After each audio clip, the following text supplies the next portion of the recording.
initial tweet after boarding Air Force One that clarified his comments on the intelligence community, wanted to make sure that was clear, and at the very first chance he had in a public setting the following day, he clarified his comments.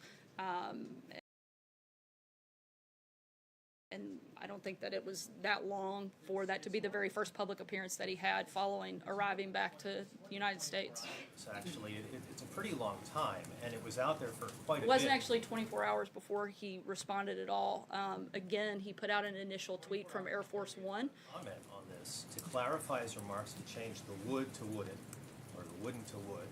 And I think that, you know, a lot of people would argue that there was ample time for the president. He tweets all the time from Air Force One. And he tweeted that night. To put out a statement which clarified what he meant to say during the joint news conference, and he didn't do that. What took so long is my question. Once he reviewed the transcript, he wanted to publicly address the clarification, in which he did. Constantly, Sarah. There are currently efforts within Congress to impeach Deputy Attorney General Rod Rosenstein. Is that something that the White House would support for lack of cooperation in turning over documents to Congress? The president's made clear he'd like all documents to be turned over, but we're continuing to work with our Department of Justice. I don't have anything further on that. Jim, go ahead. Sorry, To go follow up on that, would the White House denounce that effort then? Do they have confidence within the Deputy Attorney General? The president would like to see the documents turned over. When the president no longer has confidence in someone, his administration will let you know. Jim? Sarah, on Friday at the press conference with Prime Minister May, I asked the president as he was leaving whether or not he would tell Vladimir Putin to stay out of U.S. elections. As he was leaving with Prime Minister, he said yes. Did the president tell Vladimir Putin at their summit in Helsinki to stay out of U.S. elections?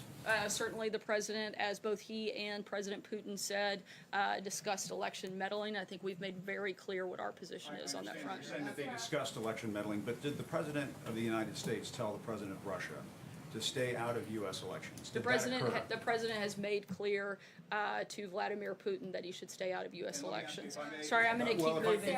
April, go ahead. Was there a recording Sorry, Jim, I'm going to take a couple last questions. Was there a recording made of their one-on-one meeting? I'm not Does that aware of one. exist? I'm not aware of one. So Sarah, since you keep saying that the president is very concerned about the election process, you talk about what he's doing. You did not mention voter suppression in that. Voter suppression has been an issue for decades.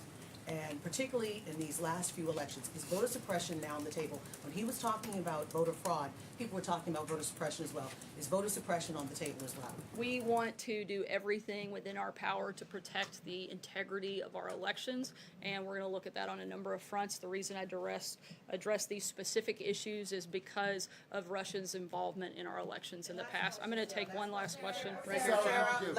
Sarah, I want to change topic a minute, if I may, and go south. Sure, I think that'd be fine. Thank you. So the incoming president of Mexico has made two very bold suggestions. Number one, he's looking at giving amnesty to the drug cartels operating within there. Today they come out and say they're seriously looking at legalizing all drugs in Mexico. Now, if they do that, obviously it's going to have a tremendous impact on the incoming amount of drugs into the United States. What is the president's position on that, and are they going to do anything to stop that from happening in Mexico? Certainly, we're going to continue engaging with our Mexican partners. I don't have a specific policy announcement on that front. However, I can say that we would not support the legalization of all drugs anywhere, and certainly wouldn't want to do anything that would allow more drugs to come into this country. Thanks so much. Have a great day.